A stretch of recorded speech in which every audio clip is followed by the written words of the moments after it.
a great pleasure to chair today's session, which is the presidential lecture. And what a nice fresh start for today.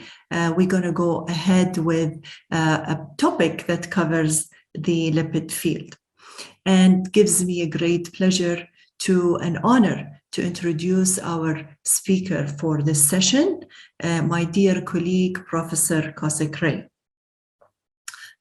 Professor Kaushik Ray is currently Professor of Public Health, Deputy Director of Imperial Clinical Trials Unit, and Head of Commercial Trials within the Department of Public Health and Primary Care, School of Public Health, Imperial College, London. And he's a consultant cardiologist and Chief Clinical Officer and Head of Trials Discover now, as well as NIHR ARC National Lead of Cardiovascular Disease. Professor Ray received his medical education at the University of Birmingham Medical School, his MD at the University of Sheffield, and postdoctoral fellowship at Harvard Medical School. He's a fellow of the American College of Cardiology, the European Society of Cardiology, the American Heart Association, and the Royal College of Physicians. Professor Ray is also a member of the British Cardiovascular Society and the president of the European Atherosclerosis Society, also serving on the EAS Consensus Panel and EAS Executive Committee. Professor Ray has either been the national lead investigator, principal investigator, or served on committees for several major medical trials, as well as international registries. He is currently involved in 8 ongoing trials in lipids and diabetes, and the PI for Orion 1-3-11. Those of you are aware of the Orion trial, which is studying Inclysarum, a PCSK9 inhibition through RNA interference. And also on the BIT on MAZE trial, assessing BIT protein inhibition in patients with ACS. Professor Ray's research interests have focused on the prevention of coronary disease with a focus on lipids, diabetes biomarkers, and risk prediction. He has many publications. These publications were key original contributions which have influenced European and American guidelines, include demonstrating the early benefits of statin therapy post-ACS and the impact of more or less intensive glycemic control on CVD and the risks-benefit of aspirin therapy in primary prevention. Recently, his work on statins and diabetes risk led to a global label change for statins by the FDA and EMEA. Currently, Professor Ray leads the EAS-FH Studies collaboration, which is the first global registry of FH, which includes 7 countries, among them the Gulf countries, and 62,000 cases, as well as being a senior PI for the Together study, looking at the cardiometabolic risk in the vascular health checks in 250,000 people in London. Today, Professor Ray is going to give us a nice talk in a fascinating era in the lipidology, and these are emerging lipid therapies. And primarily, he's going to give us a talk on novel therapies for cholesterol lowering. Please note that this session, there is no Q&A following this session. But if you have any questions, just to remind you that tomorrow, the 3rd day of the Congress, we're going to have a special lipid track that starts at 5:25 p.m. UAE time. Professor Ray is going to be also a speaker in this lipid track, so you can save your questions for tomorrow for the Q&A session that follows the 4 lectures of the lipid track. And now I'm going to leave you with Professor Ray and hope you enjoy his talk. Thank you very much for the kind introduction and the opportunity to give this presidential lecture. So the title of my talk was Novel Therapies for Cholesterol Lowering. But before we really do that, we need to think about, well, do we have enough therapies already? And if so, what might the future look like? And what are the challenges that we are actually facing with prevention of cardiovascular disease and in particular cholesterol lowering? So these are a list of my disclosure, I obviously do a lot of trials and registries. So none of us are going to go out of business anytime soon. It doesn't matter which region of the world you reside in, whether you're in a low-income country, a lower middle-income country, an upper middle, or high-income country.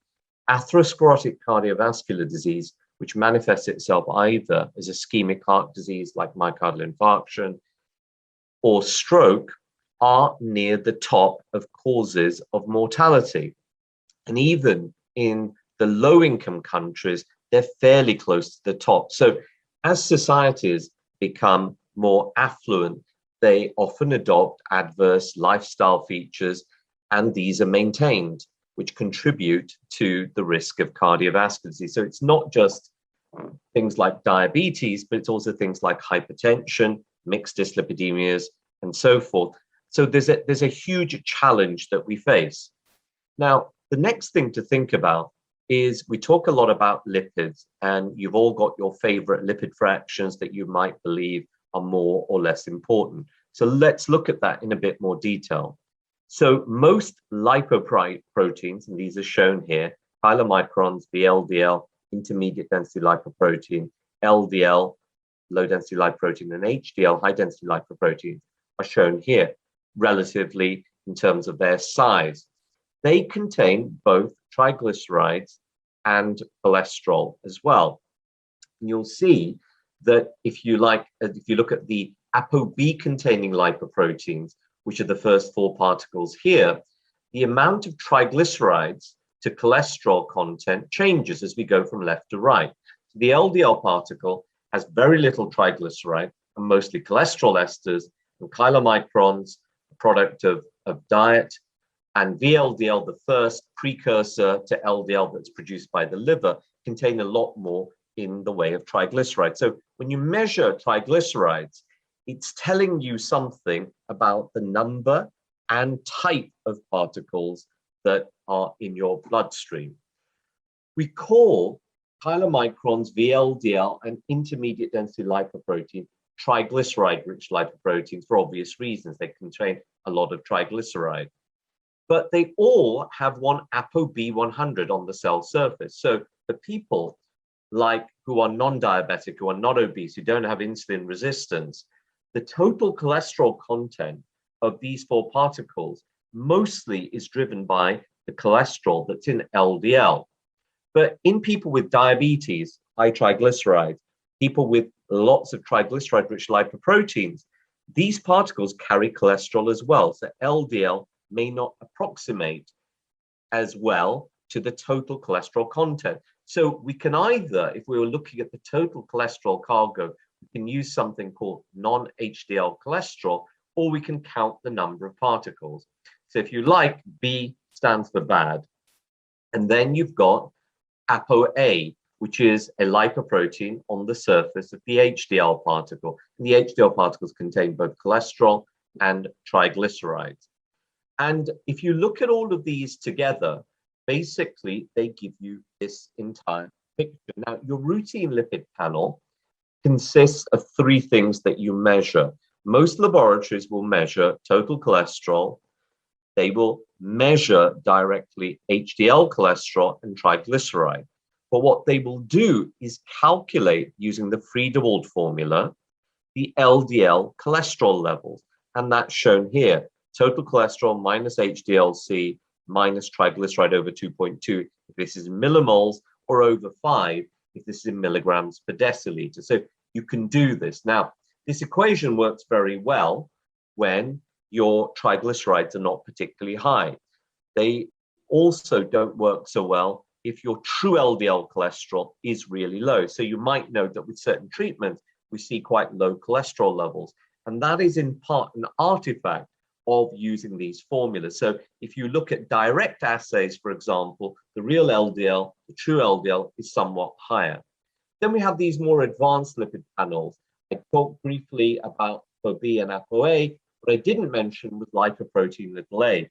Most laboratories don't measure this, but this is emerging as a causal factor. We don't have treatments that can lower it yet, but this is really quite important because it's probably one of the most common contributors to premature cardiovascular disease. So levels above 70 nanomoles per liter, that should be nanomoles, not millimoles per liter, would signify somebody with higher risk of cardiovascular disease. And routinely LPA is reported in the LDL non-HDL ApoB fraction. So unless you measure it separately, you can't actually tell if it's elevated or not. Now, we have treatments. So if you think about how you lower lipids, it's very simple. You either reduce production, so synthesis, or you increase clearance, metabolism. Most of the clearance that we see occurs through the LDL receptor. So when you give people statins, you increase the upregulation of the LDL receptor, and it clears all ApoB-containing lipoproteins. So it will reduce triglycerides a little bit, which are contained in the very low density lipoproteins, for example, but it will clear LDL, reduce ApoB, and reduce non-HDL cholesterol. So this is really why, irrespective of what your lipid disorder is, even if in a patient with a high triglyceride, you might want to reduce the risk of pancreatitis. But you're using a fibrate to stop the risk of pancreatitis, not really actually affecting ApoB-containing lipoproteins that much. So first-line treatment is always going to be statin therapy.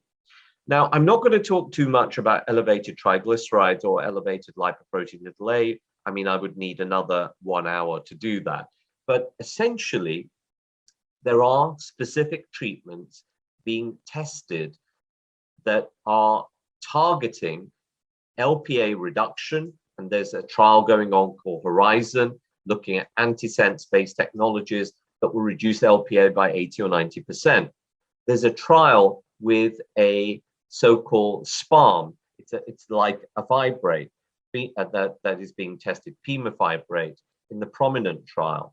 And that is on a background of statin therapy. So all of these people should be on statins, and they have additional risk factors like an elevated triglyceride or elevated LP little a. But on the other hand, we are interested in reducing risk. So irrespective of your cholesterol levels, if you've got, for example, a high-risk individual with diabetes, a low HDL, high blood pressure, established cardiovascular disease, absolute risk is very high. And what we know from the cholesterol treatment trialist collaboration is that further reduction in LDL cholesterol, ApoB, or non-HDL will reduce the risk of cardiovascular events. And again, you can either target synthesis. So in some conditions, like homozygous FH, where there is little or no LDL receptor activity, we use drugs like mipamersen or lamictal, which reduce the production of ApoB. And that's how we lower circulating LDL. You can actually increase the clearance on top of statins. So you can use things like ezetimibe, but you can also use PCSK9 lowering therapies. And what they do is make the LDL receptor survive longer. There's also the potential of CETP inhibitors as well. We know from REVEAL that there is benefit related to the absolute reduction in LDL, nothing to do with the HDL. And there are new trials that will be testing that. And we also have ANGPTL3, which basically works on clearance, catabolic process for homozygous FH. We can see big reductions in LDL cholesterol, and this does not rely on the LDL receptor for activity.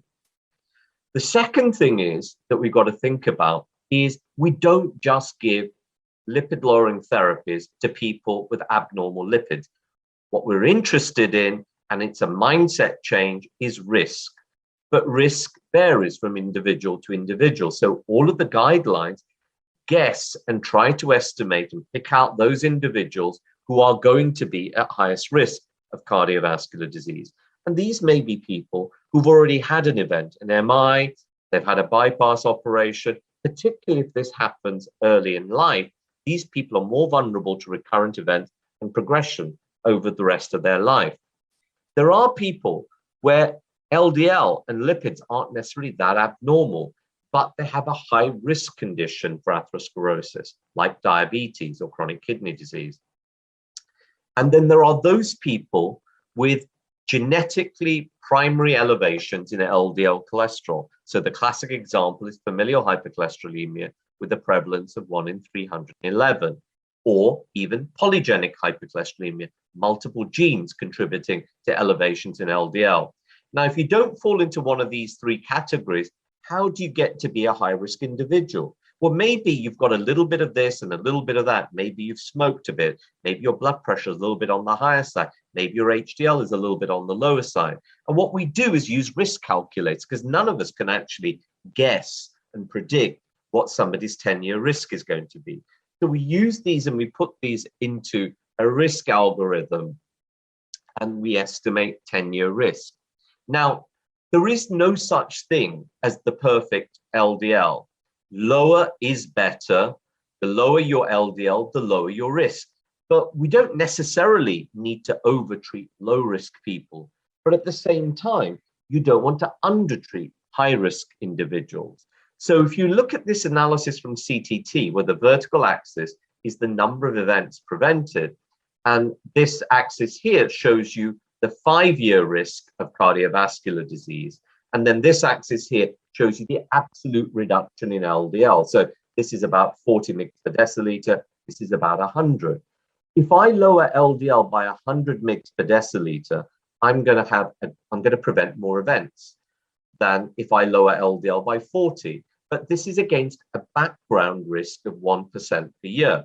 So lower is better, but the absolute number of events I'm going to prevent is not as dramatic through that additional reduction, because they were low risk to start with. Now, if I take an individual who has an annual risk of more than 6% a year, a 40 mg per deciliter lowering, because they've got so much risk, the same lowering is going to prevent many more events per 1,000. But is that enough? Are you going to be happy with 40? The answer is no, because if you now lower in that individual LDL by 100 mg per deciliter, you're going to prevent many more events. So this is basically the principle of risk and benefit are determined by your baseline risk. They're also determined by the absolute reduction in LDL. And you need to know the baseline LDL to calculate the absolute reduction you're going to achieve from any therapy. And you've got to combine these together. Now, in the European guidelines, because we've got now overwhelming evidence that lower is better, but as I said, you don't want to overtreat low risk, you don't want to undertreat high risk. This is why in the updated guidelines, we conceive that for low risk individuals, we recommend LDLs of below 116. But that is not adequate for a very high risk individual. And now, in addition to a 50% reduction in LDL, which is an attempt by the guidelines get you to use more potent doses of statins in those at highest risk individuals, but also to recommend a goal of 1.4, which is 55 mg per deciliter. So high risk, this is now 70 mg per deciliter, and moderate risk is 100. And you can see these are more intensive than the previous guidelines 3 years ago. And then there's this extreme risk group of below where you've got recurrent events in a very short period of time where we're recommending LDLs of below 1 or 40 mg per deciliter. So that's what we should be doing. But how are we doing in reality? Well, this is data from the Davinci Registry. And this was looking at 18 countries and about 6,000 individuals. And it asked the question, when you treat those 4 groups of patients, what's your approach? And the answer is, in Europe, 84% of prescribing is statin-based monotherapy. There is very little use of combination therapy, whether that's with ezetimibe or with a PCSK9 inhibitor. Now, what that means is, when the old guidelines were relatively easy to achieve, we got there in 1 in 2 patients. But with the new, tougher guidelines, more intensive guidelines, that approach of statin-based monotherapy will only work in 1 in 3. This means we need to become much more like our hypertension colleagues and think about combination therapy. Let's look at that in a bit more detail in the highest risk group. So this is the cohort of people with established cardiovascular disease, about 2,800 patients. And what I've shown you here is what's being used. So combination therapy is not used a huge amount. There's a little bit better use of high intensity statins, and most of the prescribing is moderate intensity statins. So if we look at goal attainment, old goals, new goals, by the type of approach, we can see that, as you would expect, to get below 70, with intensity of treatment increasing, going from low, moderate to high doses of statins, goal attainment improves. If you use combination therapy, first with ezetimibe or with a PCSK9 inhibitor, you do even better. That's in the dark boxes. That's 70. But what about 55? You'll see that because we've changed the goalpost to 55, mathematically, it is impossible in about half of your patients to achieve goals with statins alone or even statins plus ezetimibe. Just simply adding these two numbers together will give you in the region of 43 or so %. So you're going to need, in many of these people, if you choose that their goal is going to be 55, you're going to have to start to think about some form of PCSK9 lowering therapy. Now, you might say, well, why don't I just increase the dose of the statins? Well, the problem is that if you increase the dose of the statins, you don't actually get another 50% reduction. You get about 6 to 8% further lowering of LDL. This is the so-called doubling and the rule of sixes. So if you go from 2.3 and you were to increase somebody's dose of statin from moderate to high, you're still going to be above 2, i.e. you are above a level of 80 milligrams per deciliter. So you're not going to be remotely close to your level of 55. So the guidelines talk about often a stepwise approach, but that's problematic because stepwise approaches are often a barrier to early implementation and getting to goal quickly, because nature doesn't care how we do this. So we can add in ezetimibe, we can add in PCSK9 inhibitors, but often what happens is you see some improvement in the numbers and then you think, well, let me just wait and see. But waiting and seeing may result in an unfortunate event. So what else is in the pipeline? We know that there are many patients that get side effects from statins that may not be able to tolerate statins. So an oral drug that's been developed with a couple of unique properties might help with that. We do know there are some patients that will be intolerant of statins because of muscle-related symptoms. So bemperdoic acid is a prodrug. It works in the same pathway as statins. This is the step of cholesterol synthesis in the liver. This is HMG-CoA reductase, the target of statins. Now, bemperdoic acid works on an enzyme, ATP citrate lyase, 2 steps up. What it does is it inhibits this. Therefore, effectively, it's working through the LDL receptor like statins. So it increases the expression of the LDL receptor. And we know that every treatment that does that has ultimately been shown to reduce cardiovascular events. So those outcome trials are ongoing at the moment with bemperdoic acid. But the second thing is, because it's in the same pathway as statins, the additional reduction in LDL depends upon how much statin I've got in the background. Because you can imagine if I'm working to the same pathway and I'm using atorvastatin 80, I might get a slightly lower reduction in LDL than if in a patient who can't tolerate statins at all, when I can really squeeze out the most out of this particular step up here. The next key thing about bemperdoic acid is it's a prodrug, and it has to be metabolized to the active compound. The enzyme that converts this is only found in the liver and is not found in skeletal muscle. So when it's converted into the active compound, it can't leave the hepatocyte because of a change in charge. So you don't get those muscle symptoms.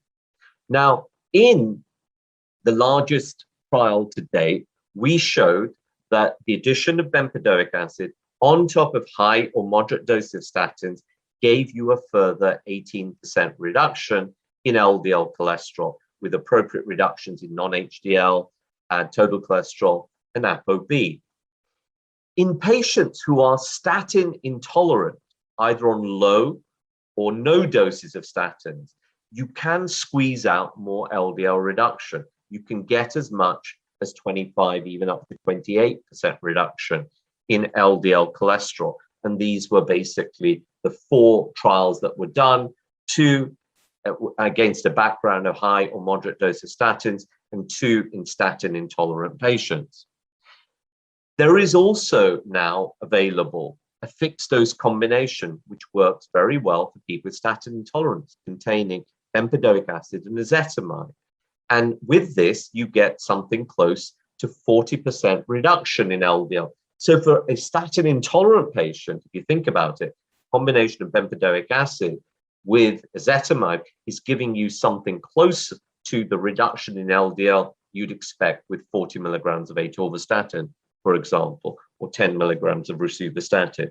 So that's a good improvement in our clinical practice, because we often find patients intolerant to this. And if you look at this pathway, this is genetic data, and it was an accompanying paper in the New England Journal to bear harmony. This is the lipidome profile through HMG-CoA reductase, or ACLY, which is the target of bemperdoic acid. The lipidome changes in ApoB, the LDL, all of these other lipid profiles are virtually identical through this pathway. So we have strong confidence that outcomes should be beneficial in the ongoing trial. And that's supported by the Mendidia randomization genetics. These are what's observed in genetically lower ACLY individuals in terms of risk of cardiovascular disease. And if you compare like for like, 10 milligram lifetime lowering, irrespective of how this is achieved, and these are all the targets for our drugs, essentially they're identical, which means that for us as doctors, we should be able to combine treatments. And that's really supported by this graph here. We know that the greater the reduction in LDL, the greater the relative benefit. And nature really doesn't care how you lower LDL cholesterol, whether you achieve that through a statin-like approach, ezetimibe-like approach, PCSK9-like approach. The lifetime benefit is exactly the same. So for us, that's great. It means that you can add or subtract treatments based on cost, preference, availability. We've got trial data that also suggests, you might say, well, there are pleiotropic effects of statin. Well, MABs lower Lp(a). But the bigger question is, what is the determinant of benefit? Is it mostly LDL, which is what the drugs are designed to do? So to answer that, what we can do is standardize for LDL reductions of 1 millimole to roughly 38 to 40 mg per deciliter, and we can compare the benefit in statin trials with MAB trials in the first year of treatment and the subsequent years of treatment. Now, statin trials have gone up to more than 5 years. MAB trials are relatively short. So we can't compare later years necessarily. But if we look at the early years, in year 1, for a 1 unit reduction in LDL, the benefit is statistically identical in SPIRE, Fourier, and CTT. In year 2 of treatment, it's also statistically identical when you compare Fourier to CTT, meaning the average over the first 2 years, if you like a meta-analysis, is about a 17% reduction in risk if you maintain a 1 millimole difference over 2 years, irrespective of whether you went with a MAB-like approach or with a statin-like approach. So that's helpful for us because it means it makes us confident that we don't have to keep pushing the statin dose up if a patient can't tolerate it. We can add different treatments in. What's more important is getting your LDL down to match your level of risk and keeping it there and making sure it's safe. The problem with add-on therapy with small molecules is that we're reliant on the patient. They have to adhere. We've looked at that and its implications in this study. This is a large study in more than 40,000 individuals in the UK, looking at what the doctor does, i.e. what they prescribe, and what the patient does in terms of whether they're adherent or not. So you can actually create 6 possible scenarios. of intensity, of statin lowering, and adherence. And you can see the biggest reduction in LDL is achieved with the highest intensity statins and those who are more adherent. So even if you prescribe the right treatment and the patient's not adherent, you don't get much reduction in LDL. And if you don't take the medications, you can't see a benefit. And this same relationship, this combination of possibilities, is basically identical with the risk reduction. So you can explain prescribing and adherence through LDL reduction and its impact on risk. And what the impact of this is in your population is shown here. These are new cases of cardiovascular disease, and with prescriptions being given and patients adherent or non-adherent, these are the observed number of events that occur. On average, it's about 72 per 1,000 per year. Now, if we had optimal adherence and we had optimal prescribing, it would look like this. That number would fall from 72 to 48 per 1,000 per year. Still not zero, still not perfect, but it's better.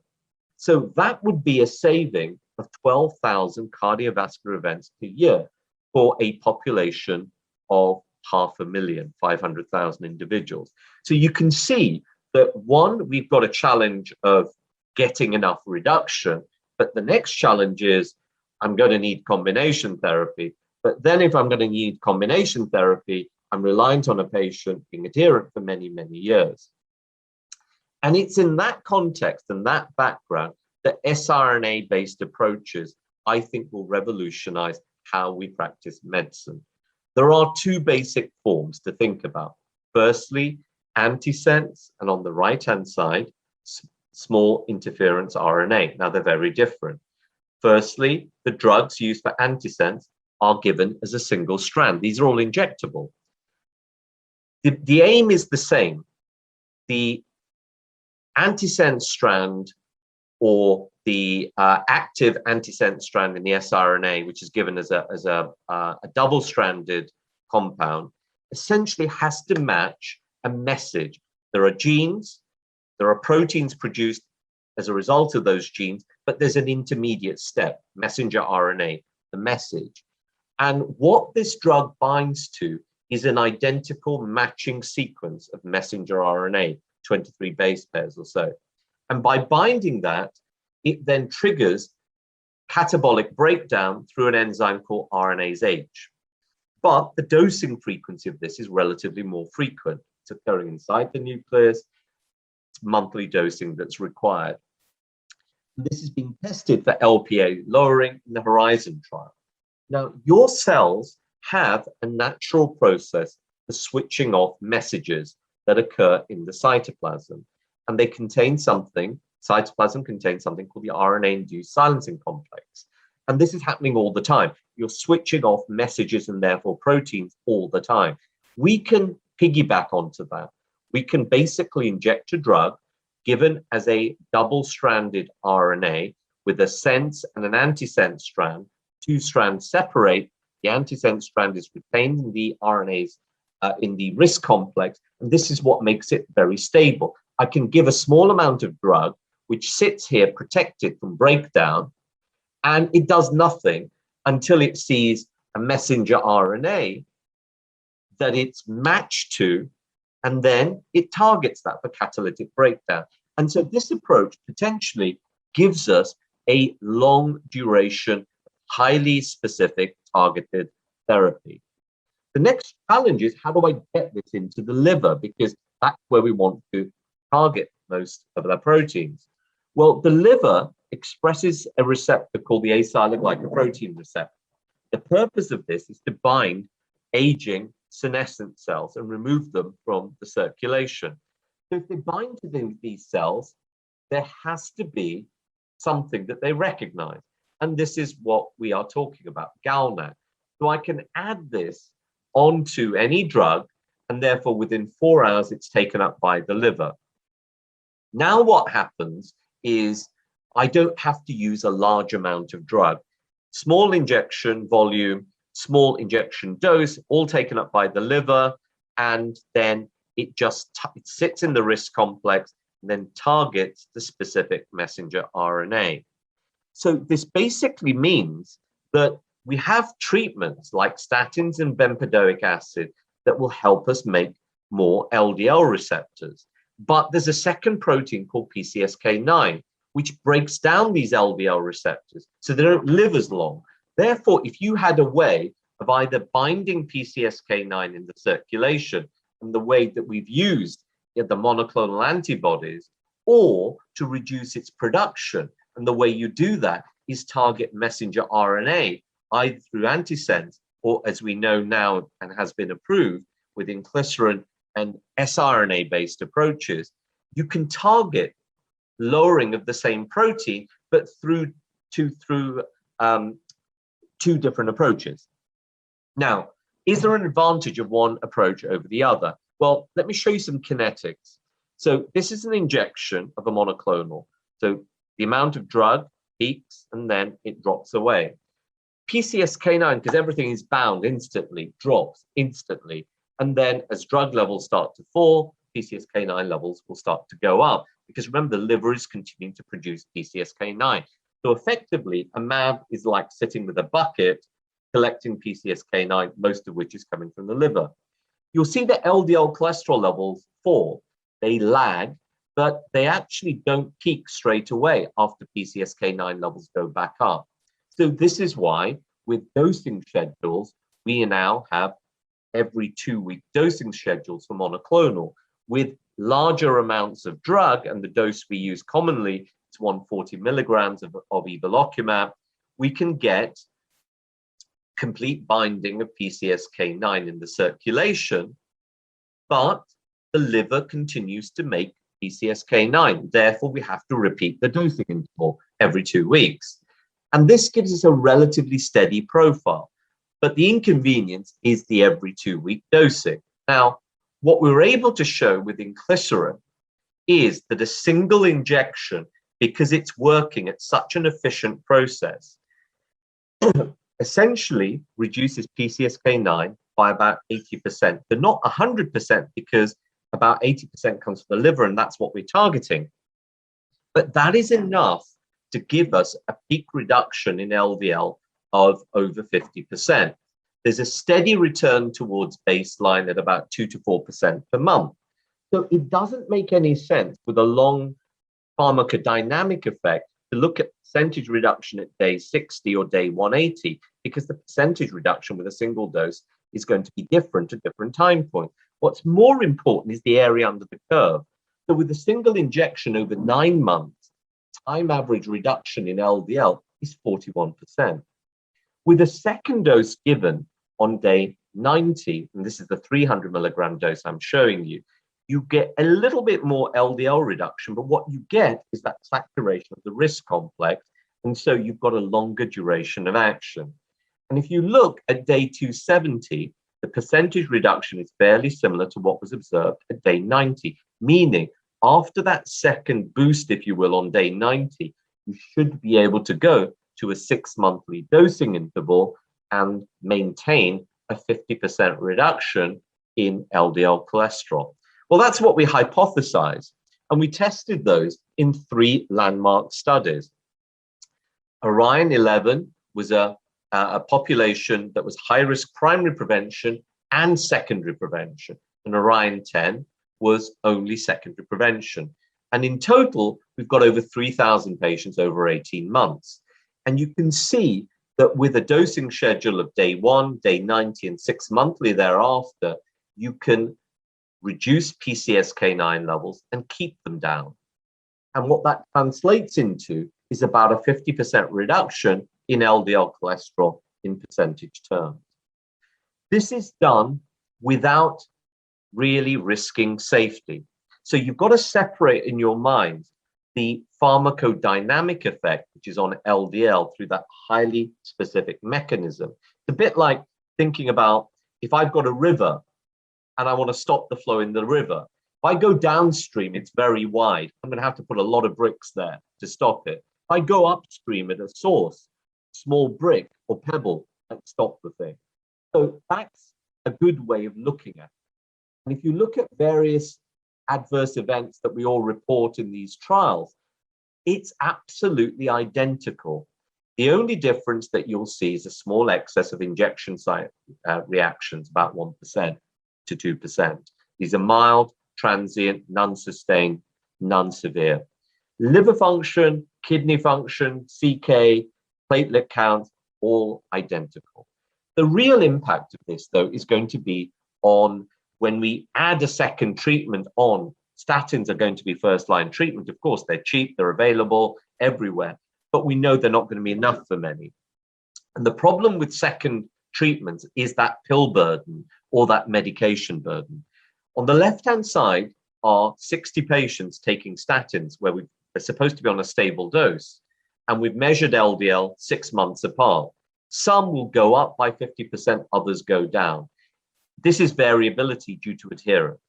Now, long-term, the greater the variability, the worse your clinical outcomes. So what you are wanting really are sustained, stable, safe reductions in LDL cholesterol.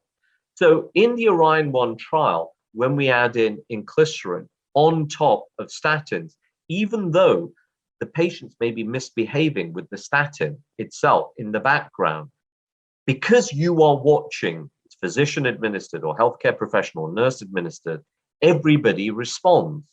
But it gives us an opportunity to reinforce adherence of statins in the background. There is also another advantage. We've seen with COVID that many people do not take their medications properly. Many people don't show up for repeat prescriptions.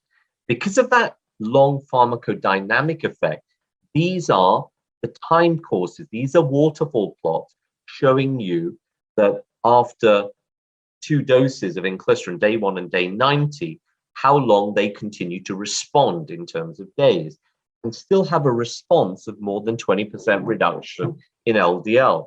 So you can see that from a convenience point of view, the advantage is patient is traveling, can't make the clinic visit. I saw them in a month's time.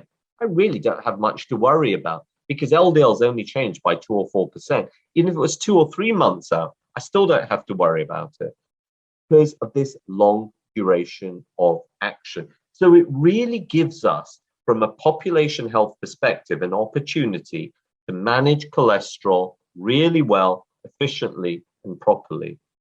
And that has a huge advantage because the one thing with most of our prevention strategies is we've not thought about cumulative exposure in time. If you look at trial data, epidemiological data, and genetic data, and you look at the absolute reductions in LDL and relative benefits, they are all straight lines. So what's the difference? Well, the difference on the vertical axis is how long the differences have been observed. So a 1 millimole difference over 50 years gives me 50% relative risk reduction. Over 5 years, starting late in life, is only giving me 22% reduction. So that means for many patients, if I can think about starting treatment early and maintain it, I will have bigger treatment effects long term. And this could really change population health because, again, you can either reduce your LDL cholesterol if we're even thinking about primary prevention in the future with 365 pills of statins, 26 injections of MABs, or 2 injections of an siRNA, or maybe vaccines or gene editing. The biggest impact you're going to have is overcoming adherence. So you'll get a better area under the curve, and that means your average reduction, your true reduction and average, not just those good days, will actually be quite substantial. You get substantial reductions in LDL. Over 5 years, it's a very modest benefit, but over 50 years, it's going to be a very large benefit in terms of risk reduction. There is one additional thing that you need to think about, and that is the starting treatment early. To illustrate that, I'm going to show you the primary prevention data from CTT. This is a 1 millimole or 40 mg per deciliter lowering of LDL based on observed in the placebo arm 5-year risk. So if you take the people with an annual risk of less than 1%, that same 1 millimole lowering is giving me almost 40% relative risk reduction. If I have more than 6% per year risk, I'm getting less benefit. Why is that? It's logical. The person with greater risk probably has more atheroma burden. If you treat over 5 years, you are with a 1 millimole reduction, you are not necessarily going to overcome that because that's taken years to get that much atheroma. But if you intervene early with less atheroma burden, you may actually change the life course and disease early. And that, I think, is something that will revolutionize our approach to medicine. We can also look at that with these data from the Wasco study. So we took the Wasco data and we removed about 1,000 individuals who had angina or had a TIA. So it was a true primary prevention population. And we divided the group into those with primary hypercholesterolemia above 190 or below. Pravastatin, relatively modest, giving you about 25 to a 28% reduction in LDL, reduced the primary endpoint, coronary heart disease, fatal and non-fatal MI. It also reduced MACE. The absolute reduction is greater over 5 years if your LDL is high. And a lot of people said, well, but you don't show mortality benefits. But think about it. It's a primary prevention population. They are at risk of fatal and non-fatal events, but their risk over 5 years of dying is actually quite low. To answer that question, you've got to look over a longer period of time. And we did that because we've got this long-term extension period. And what we were able to show in that long-term extension period of another 15 years or over 20 years of follow-up is that those people with an LDL above 190 get mortality benefit, mostly in the form of CHD death, also in the form of cardiovascular death, and also all-cause mortality reductions. The lower LDL population are going in the same direction, but remember, they're lower risk, so they're just going to get there. It's going to take a few more years to show the same thing. But the people at highest risk benefit clearly much, much earlier. So think about time and duration of treatment. So in conclusion, LDL lowering should be like blood pressure lowering, combination therapy for the vast majority of people who are at very high or high risk. One size does not fit all. And fortunately for us, nature doesn't care how we lower LDL cholesterol. The real advantage of some of these novel therapies are they give us choice. Our patients are all different. Some people get side effects. Some people need injections because they're not particularly adherent, for example, to medications. And so we have some of these new therapies like Bemperdoic Acid for statin intolerant, injectable therapies like Inclysarum that will really overcome many of our day-to-day clinical challenges. So what you choose really depends upon cost, your perception of safety, patient preference, and largely availability. And with that, I think we can have a bright future and really revolutionize prevention of cardiovascular disease. Thank you for listening. Thank you very much, Professor Ray, for this very informative talk.